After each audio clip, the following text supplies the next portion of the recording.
Hello everyone. आज की कहानी है ससुराल की नौकरानी।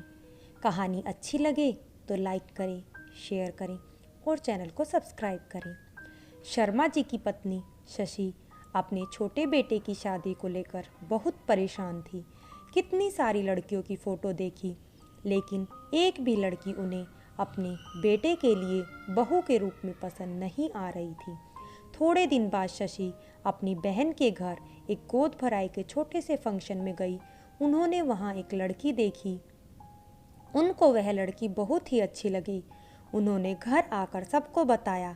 सब ने कहा ठीक है, बात आगे बढ़ाते हैं।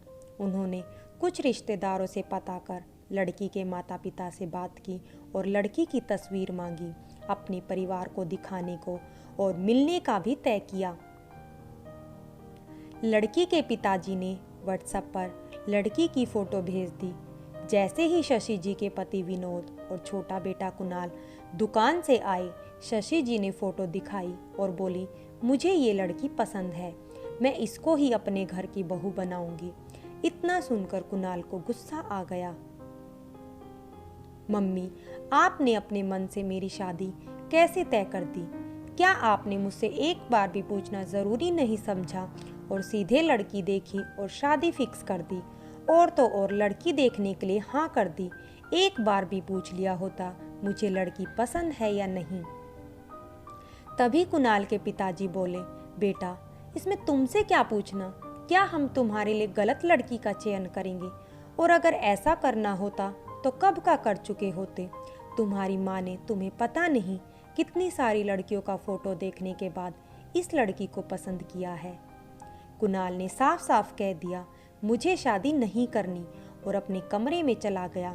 कुणाल जब अपने कमरे में चला गया तब कुणाल की बड़ी भाभी कामिनी कमरे में गई और बोली, क्या बात है कुणाल, इतनी अच्छी तो लड़की है, तुम क्यों मना कर रहे हो शादी करने से? कुणाल ने भाभी से कहा, मैं एक लड़की से प्यार करता हूँ और उसी से शादी करना चाहता हूँ। भाभी ने कहा, देवर जी, अगर ऐसी बात थी तो पहले बता देना चाहिए था ना।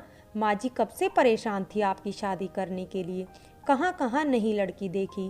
कुणाल ने कहा, अगर कोई मुझसे पूछे तब तो बताऊंगा ना, क्या मैं अपने आप से कहूँ कि मैं शादी करने जा रहा हूँ? कुणाल की भाभी कामिनी ने जाकर अपनी सास से कहा, कुणाल किसी लड़की से प्यार करता है और वह उसी से शादी करना चाहता है। शशि जी यह सुनकर बहुत गुस्सा हुई और बोली, जब उसने लड़की पहले से ही पसंद कर ली थी तो मुझे बता देता, लेकिन मैं जब तक लड़की नहीं देखूंगी मैं शादी नहीं होने दूंगी। तो कुणाल ने अपनी गर्लफ्रेंड कृतिका को अपने घर वालों से मिलवाया। कुणाल के घर वालों को कृतिका पसंद आ गई। मिलने के बाद शशि जी ने कुणाल से कहा, देखो ठीक है, तुमने लड़की तो पसंद कर ली, हम शादी भी करने के लिए तैयार हैं, लेकिन बिना दहेज के नहीं करेंगे, इसमें तुम कुछ भी नहीं बोलोगे। कुणाल चुपचाप था। वह सोच रहा था कैसे भी करके शादी हो जाए। अगले दिन कृतिका के पिताजी कुणाल के घर पर शादी की बात करने के लिए गए। जब दहेज की बात आई तो कृतिका के पिताजी ने दहेज देने से इनकार कर दिया, लेकिन कुणाल की जिद के कारण कुणाल के घर वालों को कृतिका से शादी करनी पड़ी। 3 महीने में ही कुणाल और कृतिका की शादी हो गई। घर में जब तक मेहमान थे तब तक तो कृतिका से कोई कुछ भी नहीं कहता था। जैसे ही सारे मेहमान चले गए उसके अगले ही दिन कृतिका की सास शशि जी कृतिका के कमरे में गई और जाकर बोली, बहू, सूरज कब का निकल चुका है, अब तक कोई सोई रहोगी क्या? सुबह सुबह सबको चाय पीने की आदत है, आज तो देर से उठ गई। कल सुबह 6 बजे के पहले ही चाय बनाकर सबको दे देना। और हाँ, बड़ी बहू कामिनी भी 8 बजे तक अपने ऑफिस चली जाती है, उसका भी नाश्ता 8 बजे तक बन जाना चाहिए। अभी तो कृतिका के ठीक से मेहंदी के रंग भी नहीं छूटे थे। कृतिका जो सुबह 6 बजे सोकर उठती थी और रात के 12 बज जाते थे, फिर भी उसके काम खत्म नहीं होते थे। कृतिका टेंशन में होती थी, कल सुबह जल्दी उठना है, नहीं तो नींद नहीं खुलेगी। कृतिका तो यह भी भूल गई थी कि उसकी नई नई शादी हुई है। कितने सपने सजोए थे शादी होने के बाद हनीमून के लिए हिमाचल जाएगी। लेकिन यहाँ तो जब से शादी हुई है इस घर में एक दिन भी बाहर नहीं निकली। हिमाचल तो जाने की दूर की बात, कभी कभी तो वह सोच रही थी इस घर में बहू के रूप में आई है या एक नौकरानी के रूप में। क्या लड़की की शादी इसलिए होती वह अपने मायके से जाकर ससुराल की नौकरानी बन जाए। क्या क्या सपने सजोए थे कृतिका ने। कृतिका भी टीचर बनना चाहती थी, लेकिन उसे अब लग नहीं रहा था यहाँ रहकर पढ़ाई कर पाएगी, क्योंकि घर वालों के रंग ढंग देखकर तो यही लगता था। एक दिन तो रात में उसने अपने पति कुणाल से कह दिया, कुणाल, ऐसा नहीं हो सकता कि हम लोग किसी दूसरी जगह रेंट पर घर लेकर रहें इसी शहर में।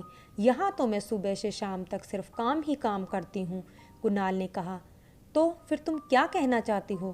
क्या तुम यह कहना चाहती हो कि मैं अपने माँ बाप से और भाई से अलग होकर कहीं और रहूं? इस दुनिया की सारी औरतें तो यही सब करती हैं। ससुराल में एक लड़की क्या करती है? घर की देखभाल। और फिर कामिनी भाभी भी तो सुबह से शाम तक नौकरी करने जाती है और शाम के आने के बाद भी घर के काम में हाथ बटाती है। कृतिका समझ गई थी कि अपने पति से कुछ कहना बेकार है। वह अपनी जिंदगी को अपनी नियति समझकर जीने लगी थी। आज सावन का पहला सोमवार था। कृतिका ने व्रत रखा हुआ था। सुबह सुबह तो सबको नाश्ता कराकर थोड़ी देर आराम कर लेती हूँ, फिर लंच बनाऊंगी। अभी कृतिका बिस्तर पर लेटी ही थी, तभी कृतिका की सास की आवाज आई, बहू 2 कप चाय लेकर आना, मेरी सहेली नलीमा आई है, और हाँ, वह बेकरी वाले बिस्किट भी लेकर आना। कृतिका ने सुबह से कुछ नहीं खाया था। पूरे शरीर में थकान हो गई थी और सिर में भी दर्द से उसका हाल और भी बुरा हो गया था। लेकिन इस घर में कृतिका के दुख दर्द कोई समझने वाला नहीं था। कृतिका जैसे ही चाय लेकर अपनी सासू माँ के कमरे में पहुंची, कृतिका की सास किसी मंदिर के घंटे की तरह जोर जोर से बजने लगी। तुम्हारे मायके वाले ने कौन सा मेरा घर भर दिया है जो रानी की तरह अपने रूम में जाकर आराम फरमा रही होती है? बड़ी बहू को देख, एक तो इतना ज्यादा दहेज भी लेकर आई और ऊपर से नौकरी भी करने जाती है। महीने के आखिर में आधे तनख्वाह का पैसा मुझे दे जाती है। बहू हो तो बड़ी बहू जैसी। शादी से पहले तुमने कहा था मास्टर डिग्री लिया है। तुम्हारे मास्टर डिग्री का क्या फायदा जब 1 रुपये कमा ही नहीं रहे हो तो। इतना सुनकर कृतिका की आंखों से आंसू टपक टपक कर जमीन पर गिरने लगे। रूंधे हुए गले से बस इतना ही कह पाई, माँ जी, आज सावन का पहला सोमवार था, इसलिए मैंने व्रत रखा हुआ था। सिर में दर्द हो रहा था, इसलिए थोड़ा आराम करने चली गई थी। कृतिका के कमरे से बाहर जाते ही शशि जी की सहेली नलीमा ने कहा, आजकल की बहुओं का यही हाल है, बहानेबाजी करती रहती हैं, घर का कोई काम ना करना पड़े। एक हमारा जमाना था, सास को एक बार भी टोकने का मौका नहीं देते थे, और आजकल की बहुएं झट से जवाब दे देती हैं। आज कृतिका के आत्मसम्मान को ठेस पहुंची थी। उसने मन में सोच लिया था कि अब बहुत हो गया, अब वह भी जॉब करेगी। आखिर उसने भी तो इतनी पढ़ाई की थी। आज मेरी जेठानी जॉब करने जाती है तो उनको सब घर में इज्जत से बात करते हैं। शाम होते ही कृतिका की जेठानी जैसे ही ऑफिस से घर आती थी तो कृतिका तुरंत पानी और चाय बनाकर देती थी। आज कृतिका की जेठानी घर पर आ गई, लेकिन कृतिका न पानी और ना ही चाय देने आई। कृतिका की जेठानी को जब उसकी देवरानी कृतिका कहीं नहीं दिखाई दी तो वह उसके कमरे के अंदर चली गई। अंदर गई तो देखा कृतिका अपने बेड पर सोई हुई थी और रो रही है। कृतिका की जेठानी ने कृतिका को अपने गोद में लेकर कहा, क्या हो गया बहन, क्यों रो रही है? कृतिका ने दोपहर की सारी बातें अपनी जेठानी को बता दी। आप तो जानती हैं भाभी जी, मैं पूरे दिन घर का काम करती हूँ, फिर भी सासू माँ ताने मारती रहती है। कृतिका की जेठानी ने कहा, अरे पगली, तो सासू माँ की बातों का बुरा मत मानना, वह तो ऐसी ही हैं। मैं भी जब नई नई शादी करके आई थी तो मेरे साथ भी ऐसा ही हो रहा था, लेकिन उसके बाद मेरी नौकरी लग गई और फिर घर में मुझे टाइम ही कहाँ रहता है मैं रहूं। मैं तो कहती हूँ तुम भी नौकरी कर लो। मेरे ऑफिस में ही एक एम्प्लॉय का पद खाली है, तनख्वाह तो ज़्यादा नहीं दे पाएंगे, लेकिन तुम कहो तो बात करूं। कृतिका ने एक पल में ही हाँ कह दिया, क्योंकि अब वह आत्मसम्मान से जीना चाहती थी। कृतिका की जेठानी ने उसी समय ऑफिस के हेड को फ़ोन लगाकर बताया कि मेरी देवरानी है, आप बोले तो कल इंटरव्यू के लिए साथ ही लेकर आऊं। ऑफिस के हेड ने हाँ में जवाब दिया। अगले दिन कृतिका इंटरव्यू देने गई और ऑफिस में ही उसका सिलेक्शन हो गया। फिर क्या था, उसके बाद वह भी अपनी जेठानी के साथ ऑफिस जाने लगी। कृतिका की जेठानी और कृतिका दोनों मिलकर सुबह सुबह जल्दी जल्दी घर वालों के लिए नाश्ता बनाते और फिर एक साथ ही ऑफिस चले जाते। अब दोनों देवरानी जेठानी मिलकर साथ रहने लगी।